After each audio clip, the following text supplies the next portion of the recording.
Bonjour et bienvenue sur Tout droit tout simple, la chaîne qui te dit tout sur les métiers de juriste d'entreprise et d'avocat.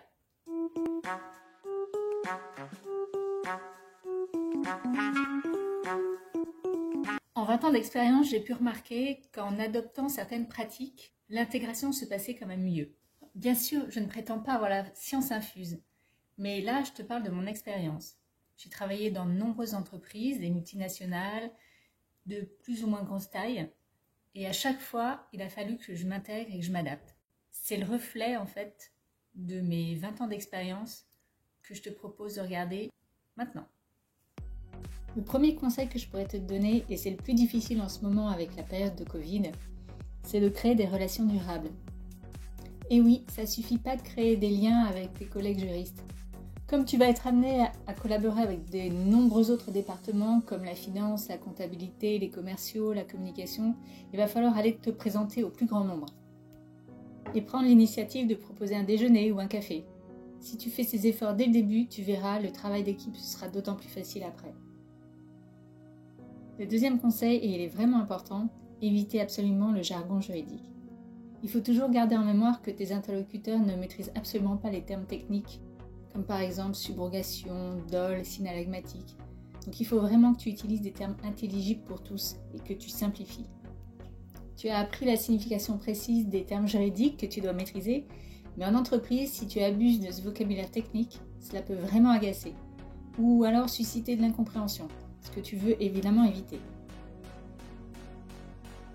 Conseil numéro 3, fais confiance à l'expert dans son domaine.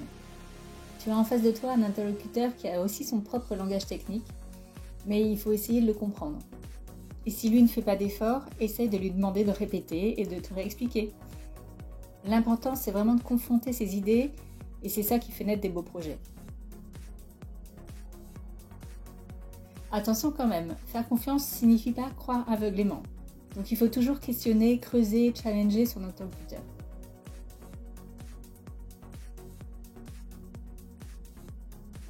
Conseil numéro 4, explique, explique et réexplique.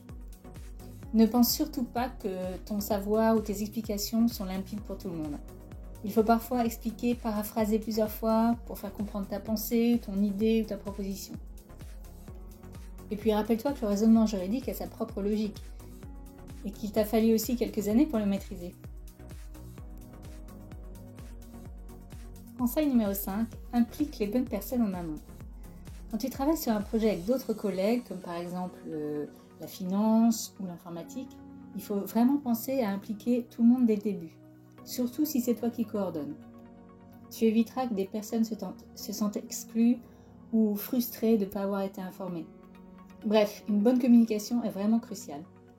Dernier point, il faut évidemment instaurer un climat de confiance entre tout le monde et donc informer régulièrement toutes les parties prenantes de l'avancée du projet.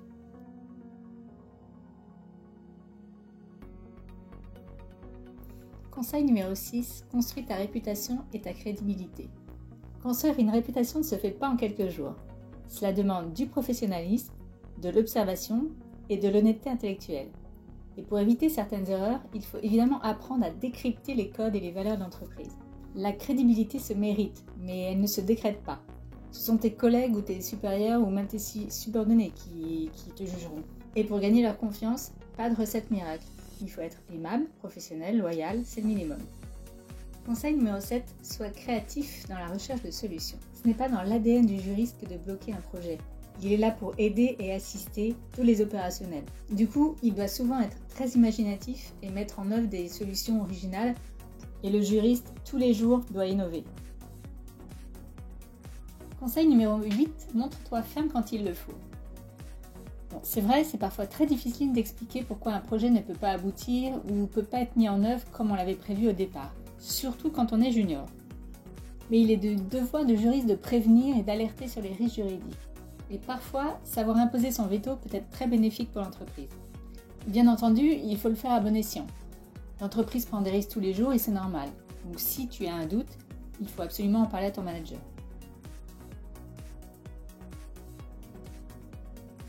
Conseil numéro 9, fais la promotion de ton métier. Personne d'autre ne le fera à ta place. Dans beaucoup d'entreprises, j'ai remarqué qu'une grande partie des interlocuteurs ne connaissent absolument pas le métier de juriste d'entreprise.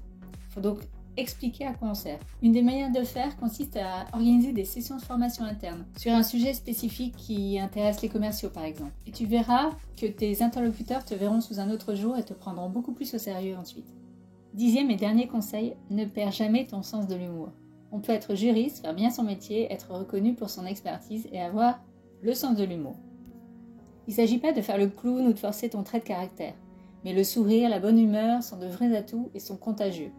Bref, l'ambiance ne sera que meilleure pour tout le monde. Pour me soutenir, c'est très facile. Abonne-toi en un petit clic. Et n'hésite pas à faire un like, un partage ou un commentaire.